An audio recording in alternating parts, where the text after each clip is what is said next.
നമസ്തേ. ചോറ്റാനിക്കര ദേവീക്ഷേത്ര മഹാത്മ്യത്തെക്കുറിച്ചുള്ള മൂന്നാമത്തെ വീഡിയോയാണ് ഇന്നിവിടെ പറയുന്നത്. അപ്പോൾ നമ്മൾ രണ്ടാമത്തെ വീഡിയോയിൽ ശ്രീകോവിലിനെക്കുറിച്ച്, കീഴ്ക്കാവിൽ അമ്മയെക്കുറിച്ചും വില്ലുമംഗല സ്വാമിയെക്കുറിച്ചൊക്കെയാണ് പറഞ്ഞത്.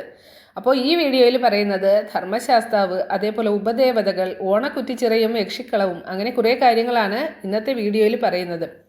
അപ്പോൾ ചോറ്റാനിക്കര ക്ഷേത്രത്തെക്കുറിച്ചോ അമ്മയെക്കുറിച്ചോ അറിയാത്തവർക്ക് വേണ്ടിയിട്ടാണ് നമ്മൾ ഈ വീഡിയോയിൽ പറയുന്നത്. അപ്പോൾ എല്ലാവർക്കും ദേവിയുടെ അനുഗ്രഹം ഉണ്ടാകട്ടെ എന്ന് പ്രാർത്ഥിച്ചുകൊണ്ട് തന്നെ നമുക്ക് തുടങ്ങാം. ആദ്യം തന്നെ ധർമ്മശാസ്താവിനെ കുറിച്ച് പറയാം. ചോറ്റാനിക്കര ദേവീ ക്ഷേത്രത്തിൽ ആദ്യകാലത്ത് ശാസ്താവ് ഉണ്ടായിരുന്നില്ല. ഇടക്കാലത്ത് വെച്ച് ധർമ്മശാസ്താവ് അമ്മയുടെ സമീപത്ത് കുടിയിരുന്നതിന് പിന്നിൽ ഒരു ഐതിഹ്യം നിലനിൽക്കുന്നുണ്ട്. പണ്ട് ഒരു ഉത്സവകാലത്ത് പറയെടുപ്പിന് വേണ്ടി ചോറ്റാനിക്കര അമ്മയെ മേപ്പാഴൂർ ഇല്ലത്തേക്ക് എഴുന്നള്ളിച്ചു കൊണ്ടുപോയി. എന്നാൽ കുറേ തെമ്മാടികൾ ഇടയ്ക്ക് വെച്ച് വഴി തടഞ്ഞു നിർത്തി നെല്ലും പണവും അപഹരിക്കാൻ ശ്രമിച്ചു. അമ്മയുടെ ശക്തി ചൈതന്യം കൊണ്ട് ഒന്നും നടന്നില്ല. എന്നാൽ ആളുകൾ ആകെ പരിഭ്രാന്തരായിരുന്നു. അവർ മേപ്പാഴൂർ ഇല്ലത്തെ തിരുമേനിയെ കാര്യം ബോധിപ്പിച്ചു. തിരുമേനി കണ്ടെത്തിയ പരിഹാരമാർഗം സ്വന്തം തേവാരമൂർത്തിയായ ധർമ്മശാസ്താവിനെ ചോറ്റാനിക്കര അമ്മയ്ക്ക് അകമ്പടി സേവിച്ച് പറഞ്ഞയക്കുക എന്നതായിരുന്നു. അതുപ്രകാരം തിരുമേനി മേപ്പാഴൂർ ഇല്ലത്ത് കുടിവയ്ക്കപ്പെട്ടിരുന്ന ധർമ്മശാസ്താവിനെ ആവാഹിച്ച് ആനപ്പുറത്തിരുത്തി ചോറ്റാനിക്കര അമ്മയ്ക്ക് അകമ്പടി സേവിച്ച് പറഞ്ഞയച്ചു. എന്നിട്ട് ചോറ്റാനിക്കരയിലെത്തിയ ധർമ്മശാസ്താവ് അവിടുത്തെ പവിത്രമായ അന്തരീക്ഷത്തിൽ ലയിച്ച് മടങ്ങിപ്പോകാൻ കൂട്ടാക്കിയില്ല. ശാസ്താവിൻ്റെ താല്പര്യം അറിഞ്ഞ ദേവി ശാസ്താവിന് നാലമ്പലത്തിന് പുറത്ത് കുടികൊള്ളാൻ അവസരം കൊടുത്തു. അതുപ്രകാരം അവിടെ ഒരു ക്ഷേത്രം പണിതീർത്ത് ധർമ്മശാസ്താവിനെ പ്രതിഷ്ഠിച്ചു. കൃഷ്ണശിലാ വിഗ്രഹമായ ഈ പ്രതിഷ്ഠ ഇരുവശവും പൂർണ്ണ പുഷ്കല എന്നീ രണ്ട് ഭാര്യമാരെ ചേർത്തിരുത്തിക്കൊണ്ടുള്ള ശാസ്താവിൻ്റേതാണ്. നിത്യബ്രഹ്മചാരിയാണ് അയ്യപ്പൻ എന്നതാണ് നമ്മുടെ വിശ്വാസം. ശാസ്താവിൻ്റെ ധ്യാനങ്ങൾ വിവിധ രൂപത്തിലുണ്ടെന്നും അതിൽ തന്നെ പ്രധാനി നിത്യബ്രഹ്മചാരിയാണെന്നും നാം മനസ്സിലാക്കുന്നു. രണ്ട് ഭാര്യമാരോടൊത്തുള്ള ശാസ്താ പ്രതിഷ്ഠ ഇവിടത്തെ മാത്രം ഒരു പ്രത്യേകതയാണ്. ഈ ശാസ്താവ് ദേവിയുടെ ആശ്രിതനും അംഗരക്ഷകനുമായിട്ടാണ് സങ്കല്പം. ഉച്ചപൂജയ്ക്ക് നടയടയ്ക്കുമ്പോൾ ബാധപീഡിതർ ഉറഞ്ഞു തുള്ളി സത്യം ചെയ്യിക്കുകയും പ്രായച്ചിത്തം ചൊല്ലിക്കുകയും ചെയ്യുന്നത് ധർമ്മശാസ്താവിൻ്റെ തിരുനടയിലാണ്. ധർമ്മശാസ്താവിൻ്റെ മുന്നിൽ വെച്ച് സത്യം ചെയ്ത് ആണി അടച്ച് ഒഴിവാക്കുന്ന ബാധകൾ നിരവധിയാണ്. കടുത്ത ബാധകളെ കീഴ്ക്കാവിലമ്മയ്ക്ക് വിട്ടുകൊടുക്കുകയും അവിടെ വെച്ച് ഉറഞ്ഞു തുള്ളി ആൽമരത്തിൽ ആണി അടിച്ച് കയറ്റി ബാധകൾ വിട്ടൊഴിയുകയും ചെയ്യുന്നതാണ് നിത്യസംഭവം. ഇനി ഉപദേവതകൾ. നാലമ്പലത്തിന് വെളിയിൽ തെക്കു പടിഞ്ഞാറേ മൂലയിൽ ചില ഉപദേവതാ പ്രതിഷ്ഠകൾ കൂടിയുണ്ട്. കിഴക്കോട്ട് ദർശനമായി ശിവലിംഗ പ്രതിഷ്ഠയുണ്ട്. ഏറെ വർഷത്തെ പഴക്കമില്ലാത്ത ഈ കപാലീശ്വരമൂർത്തിയായ ശിവലിംഗം തിരുവാങ്കുളത്തുനിന്ന് കൊണ്ടുവരപ്പെട്ടതാണെന്ന് പറയപ്പെടുന്നു. ശിവന്റെ ശ്രീകോവിലിനോട് ചേർന്ന് തെക്ക് ഭാഗത്തായി ഗണപതിക്കും നാഗരാജാവിനും അതിന് തെക്ക് ഭാഗത്തായി ജ്യേഷ്ഠാഭഗവതിക്കും പ്രതിഷ്ഠയുണ്ട്. ജ്യേഷ്ഠാഭഗവതി കണ്ണപ്പന്റെ വീട്ടുമുറ്റത്ത് സ്വയംഭൂവായ ദേവിയുടെ നെറുകയിൽ അരിവാൾ മൂർച്ച കൂട്ടിയ ചെറുമിയുടെയോ ദേവി വധിച്ച യക്ഷിയുടെയോ അതോ ജ്യേഷ്ഠാഭഗവതിയുടെ തന്നെയോ പ്രതിഷ്ഠയാകാം. ജ്യേഷ്ഠാഭഗവതിയുടെ പ്രതിഷ്ഠ മറ്റു ക്ഷേത്രങ്ങളിലൊന്നും കാണാൻ സാധ്യതയില്ല. ശ്രീബലി നടക്കുമ്പോൾ ഏറ്റവും ഒടുവിൽ മാത്രമാണ് ഇവിടുത്തെ നിവേദ്യം. ഭക്തജനങ്ങൾ സാധാരണയായി ജ്യേഷ്ഠാഭഗവതിയെ പ്രദക്ഷിണം വെച്ച് തൊഴുന്ന പതിവില്ല.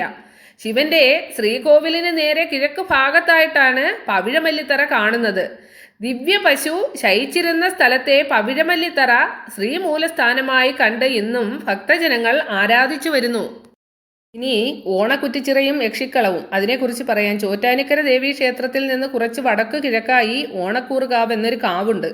സപ്തമാതൃഭാവത്തിൽ വനദുർഗാ പ്രതിഷ്ഠയാണ് അവിടെയുള്ളത്. ശ്രീകോവിലോ നാലമ്പലമോ ഇല്ലാതെ വെയിലും മഴയും മഞ്ഞുമേറ്റ് പ്രകൃതിയുടെ രൂപഭാവങ്ങൾ നേരിട്ട് ദർശിച്ച് ദേവി കഴിഞ്ഞുകൂടുന്നു. സാധാരണയായി ഭക്തജനങ്ങൾ ഓണക്കുറ്റിച്ചിറയിലെത്തി ദേവിയെ ദർശിക്കുന്ന പതിവില്ല.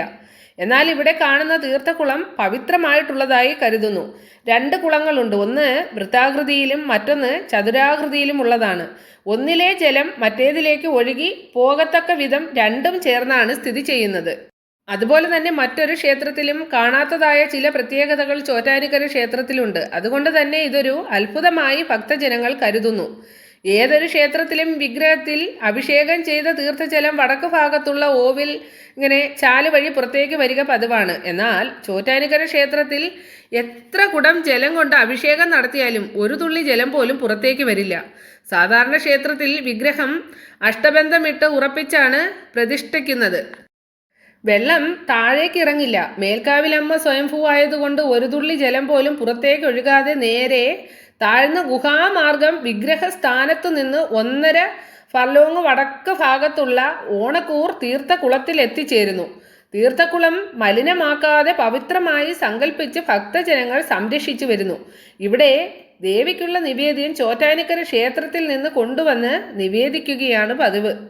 അത്താഴപൂജ കഴിഞ്ഞ് നടയടച്ചാൽ ആരും തന്നെ നടയിൽ പോയി തൊഴാനോ തെക്ക് ഭാഗത്തുകൂടി പടിഞ്ഞാറോട്ട് പോകാനോ പാടില്ല. നടയടച്ചു കഴിഞ്ഞാൽ ഇന്ന് 3 പ്രാവശ്യം ശംഖ് വിളിക്കുന്ന പതിവുണ്ട്. അത് പഴയ കാലത്തെ തിടമ്പെഴുന്നള്ളിപ്പിനെ സൂചിപ്പിക്കുന്നതാണ്. ഉത്സവകാലത്ത് ആറാട്ട് ദിവസം ശീവേലി ബിംബം രാത്രിയിൽ കീഴ്ക്കാവിലേക്ക് എഴുന്നള്ളിച്ച് കൊണ്ടുപോകുന്ന പതിവുണ്ട്. അതിന് കാരണമായി പറയുന്നത് അത്താഴപൂജ കഴിഞ്ഞ് നടയടച്ചാൽ ഓട്ടുപാത്രങ്ങളൊന്നും ക്ഷേത്രത്തിൽ വച്ചുകൂടായിരുന്നു. യാദൃച്ഛികമായ ഏതെങ്കിലും ഓട്ടുപാത്രം അവിടെ കിടന്നു പോയാൽ പിറ്റേ ദിവസം ആരോ തച്ചുടച്ച് പൊട്ടിച്ച് ഇങ്ങനെ ചിതറിയിട്ടിരിക്കുന്ന കാഴ്ച കാണാം. അതുകൊണ്ട് സ്ത്രീബലിക്ക് ഇങ്ങനെ ഉപയോഗിക്കുന്ന തിടമ്പ് പോലും അത്താഴപൂജയ്ക്ക് ശേഷം കീഴ്ക്കാവിലേക്ക് കൊണ്ടുപോവുക പതിവായിരുന്നു.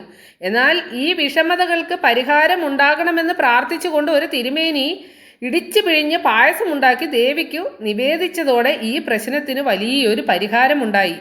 പിന്നീട് ഒരിക്കലും അങ്ങനെ സംഭവിച്ചിട്ടില്ല. ഇടിച്ചു പിഴിഞ്ഞ പായസം ചോറ്റാനിക്കരയിൽ പ്രധാനമാണ്. ഇത് ഭക്തർക്ക് ചീട്ടാക്കാനാവില്ല.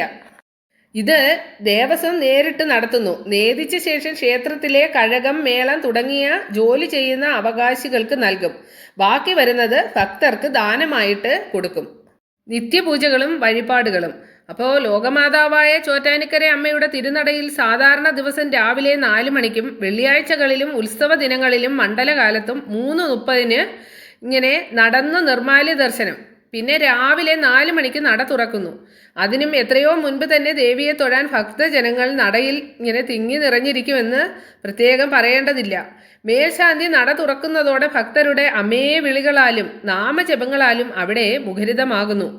ആദ്യം നിർമാല്യം തൊഴലും പിന്നീട് അഭിഷേകവും തുടർന്ന് മലർ നിവേദ്യവും ഇങ്ങനെ കഴിക്കുന്നു. അതിനുശേഷം ഉഷനിവേദ്യം നടക്കുന്നു. ആദ്യം അഭിഷേകം നടത്തുമെങ്കിലും ഉഷനിവേദ്യത്തിന് ശേഷം വീണ്ടും ഒരു അഭിഷേകം കൂടി നടത്തുന്നു. അതിന് കാരണം ഒരു ഭക്തനെ രക്ഷിക്കുവാൻ വേണ്ടി ദേവിക്ക് ഒരു യക്ഷിയെ വധിച്ച് ചിറയിൽ കുളി കഴിഞ്ഞ് വന്നതായിട്ടുള്ള സങ്കല്പമാണ്. രണ്ടാമത്തെ അഭിഷേകത്തിന് ശേഷം ദേവിയെ ആടയാഭരണങ്ങൾ അണിയിച്ച് ഈ എതൃത്ത് പൂജയും ശ്രീവേലിയും നടത്തുന്നു. രാവിലെ ഏകദേശം 6:30 മണിയോടെ ഇതെല്ലാം നടന്നു കഴിയും. മൂകാംബികാ സാന്നിധ്യമുള്ള ഈ സമയത്തെ ദേവീ ദർശനം അതീവ പുണ്യമാണ്. ആനപ്പുറത്ത് തിടമ്പെഴുന്നള്ളിച്ചാണ് ശീവേലി നടത്തുന്നത്. 8 മണിവരെ രുദ്രാക്ഷശിലയാണ്. 8 മണിയായാൽ പന്തീരടി പൂജയ്ക്ക് ശേഷം ആടയാഭരണങ്ങളോടെ ദേവിയെ ദർശിക്കാം. 12 മണിയോടെ ഉച്ചപൂജയും ശീവേലിയും കഴിഞ്ഞ് നടയടയ്ക്കുന്നു. 2 പൂജയ്ക്കും നാദസ്വരം പതിവുണ്ട്. പിന്നെ വൈകിട്ട് 4 മണിക്കാണ് നട തുറക്കുന്നത്. സന്ധ്യയോടെ ദീപാരാധനയായി. ദുർഗാഭാവത്തിൽ ചെമ്പട്ടണിഞ്ഞ സർവാഭരണ വിഭൂഷിതയായിട്ടുള്ള ദേവിയെ ദർശിക്കാൻ ആയിരക്കണക്കിന് ഭക്തജനങ്ങൾ തിക്കിത്തിരക്കുന്നു. ആ ദർശനം ഏതൊരു ഭക്തനെയും ആനന്ദത്തിൽ ആറാടിക്കുക തന്നെ ചെയ്യും. സർവാഭരണ വിഭൂഷിതയായ ദേവിയെ ദർശിക്കേണ്ടത് തന്നെയാണ്. രാത്രി 8 മണി കഴിഞ്ഞാൽ അത്താഴപൂജയും ശീവേലിയും കഴിഞ്ഞ് നടയടയ്ക്കുന്നു. പിന്നീട് മേൽശാന്തി കുളിച്ച് ശുദ്ധമായി കീഴ്ക്കാവിലേക്ക് ഗുരുതിക്കായി പോകുന്നു. മേൽശാന്തിമാരാണ് സാധാരണയായി ഗുരുതി പൂജ നടത്തുന്നത്. തന്ത്രിമാർ വന്നിട്ടുള്ള ദിവസങ്ങളിൽ അവരായിരിക്കും ഗുരുതി പൂജ നടത്തുക. ഉദ്ദേശം 9 മണിക്കും 10 മണിക്കും ഇടയിലായിരിക്കും ഗുരുതി നടക്കുന്നത്. ഏരൂർ പുലിയന്നൂർ മനയിലെ നമ്പൂതിരിപ്പാടന്മാരാണ് ഇവിടുത്തെ തന്ത്രിമാർ. വടക്കുന്നാഥ ക്ഷേത്രത്തിലെ തന്ത്രി എളവള്ളി പുലിയന്നൂർ തന്ത്രിമാരും ഈ ക്ഷേത്രത്തിൽ ഒന്നിടവിട്ട് കൊല്ലങ്ങളിൽ താന്ത്രിക വൃത്തി ചെയ്തു പോരുന്നു. എംബ്രാന്തിരിമാരും തന്ത്രിമാരുമാണ് ഇവിടുത്തെ ശാന്തിക്കാർ. ചോറ്റാനിക്കര ദേവിയുടെ ചൈതന്യം ഏറെ വർദ്ധിപ്പിക്കുവാൻ ഉപാസിച്ചിട്ടുള്ളൊരു മേൽശാന്തിയായിരുന്നു ചെമ്മങ്ങാട്ടു നരസിംഹ ഭട്ടതിരി.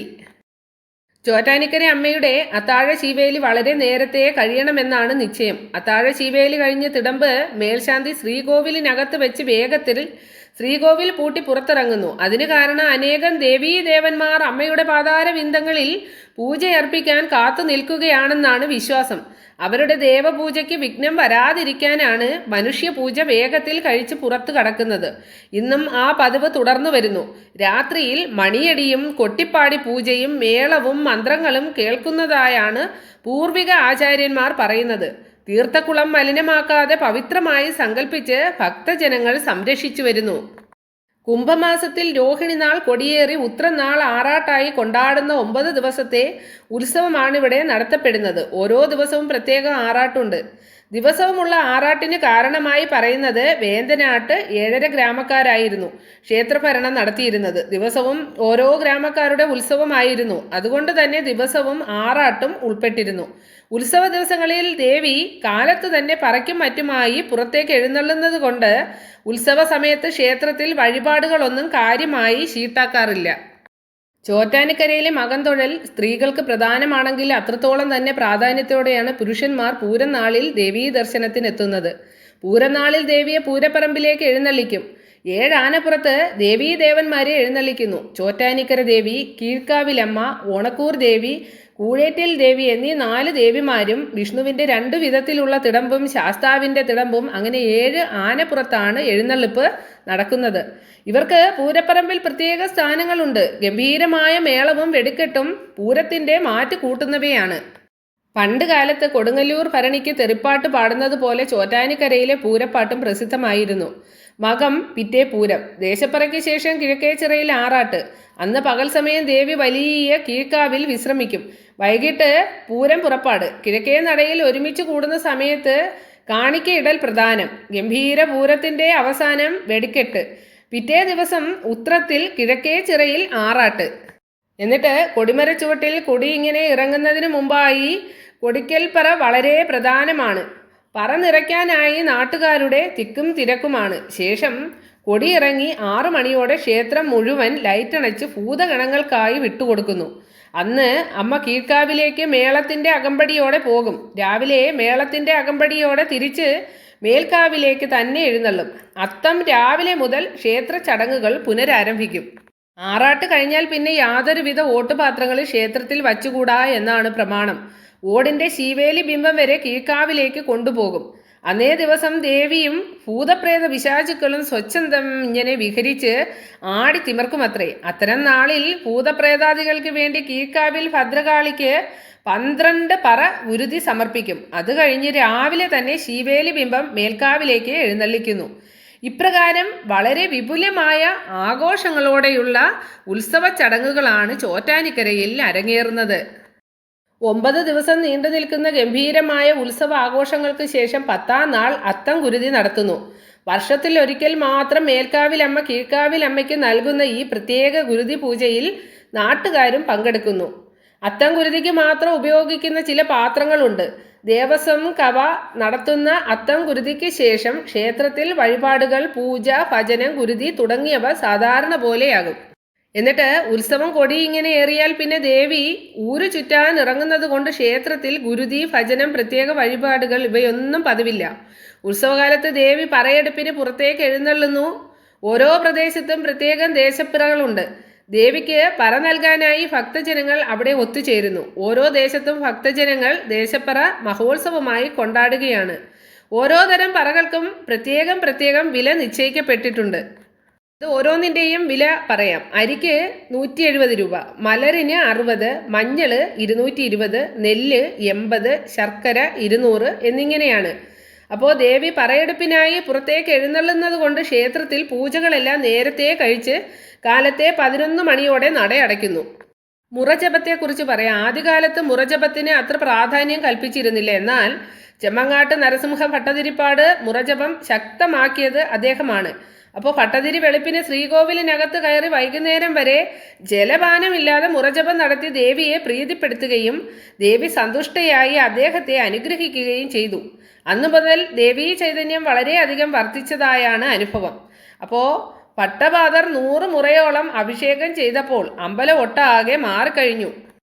അതുപോലെ അമ്പലത്തിൽ നിറച്ചു ഭക്തരും പണവും സ്വർണവും വന്നു ചേർന്നു. ദേവിക്ക് ചാർത്താനുള്ള രുദ്രാക്ഷമാല, അതുപോലെ ധർമ്മശാസ്താവിൻ്റെ സ്വർണ്ണഗോളകയും കീഴ്ക്കാവിലമ്മയുടെ വെള്ളിഗോളകയും ഭട്ടതിരി നടക്കൽ ഭക്ത്യാദരപൂർവ്വം സമർപ്പിച്ചതാണ്. ഇവിടെ വരുന്ന ബാധാരോഗക്കാരെയും മറ്റു രോഗികളെയും തൊട്ട് ശ്രീ ചോറ്റാനിക്കര അമ്മേ എന്ന ദശാക്ഷരീ മന്ത്രം ജപിച്ച ഭട്ടതിരിപ്പാട് അത്ഭുതകരമാംവിധം സുഖപ്പെടുത്തിയിരുന്നു. ക്ഷേത്രത്തിൽ മുറജപം വളരെ പ്രാധാന്യത്തോടെ ഇന്നും തുടർന്നു വരുന്നുണ്ട്. കാലത്ത് ചെത്തിപ്പൂ കൊണ്ട് 12,000 പുഷ്പാഞ്ജലി കഴിക്കുന്നത് വളരെ പ്രാധാന്യമാണ്. ചെത്തി, തുളസി, താമര, മുല്ല, പിച്ചകം തുടങ്ങിയ പൂക്കളെ ഉപയോഗിക്കാറുള്ളൂ. ഇതും ദേവീ പ്രീതിക്കുള്ള ഒരു പ്രധാന വഴിപാടാണ്. ഇനിയും ഒരുപാട് നമുക്കൊക്കെ അറിയാൻ കഴിയാത്ത കാര്യങ്ങളുമായിട്ട് ചോറ്റാനിക്കര അമ്മയുടെ ക്ഷേത്ര മാഹാത്മ്യത്തെക്കുറിച്ചുള്ള കാര്യങ്ങൾ അടുത്ത ഒരു വീഡിയോയിൽ പറയുന്നതായിരിക്കും. അപ്പോൾ ഇന്നത്തെ വീഡിയോ ഇവിടെ നിർത്തുന്നു. എല്ലാവരും അമ്മയെ ഭക്ത്യാദരപൂർവ്വം പ്രാർത്ഥിക്കുക. പ്രാർത്ഥിച്ചു കഴിഞ്ഞാൽ ദേവി നമ്മളെ അനുഗ്രഹിക്കും എന്നുള്ളത് ഉറപ്പാണ്. അമ്മയുടെ 4 വരി നാമം കൂടി: അന്തമില്ലാത്ത നിന്നുടെ ലീലകൾ എന്തു ചൊല്ലി സ്തുതിക്കുന്നു ഞാനിപ്പോൾ, സന്തതി തന്നനുഗ്രഹിച്ചിടണേ ചോറ്റാനിക്കര വാണെഴുമമ്പികേ. ആദി കൊണ്ടിട്ടും വ്യാധികൾ കൊണ്ടിട്ടും ബോധഹീനനായി ഞാൻ വലഞ്ഞിടുന്നു, ബാധയൊക്കെ ഒഴിച്ചെന്നെ രക്ഷിക്ക ചോറ്റാനിക്കര വാണെഴുമമ്പികേ. അപ്പോൾ എല്ലാവരെയും അമ്മ അനുഗ്രഹിക്കട്ടെ എന്ന് ആത്മാർത്ഥമായിട്ട് പ്രാർത്ഥിക്കുന്നു.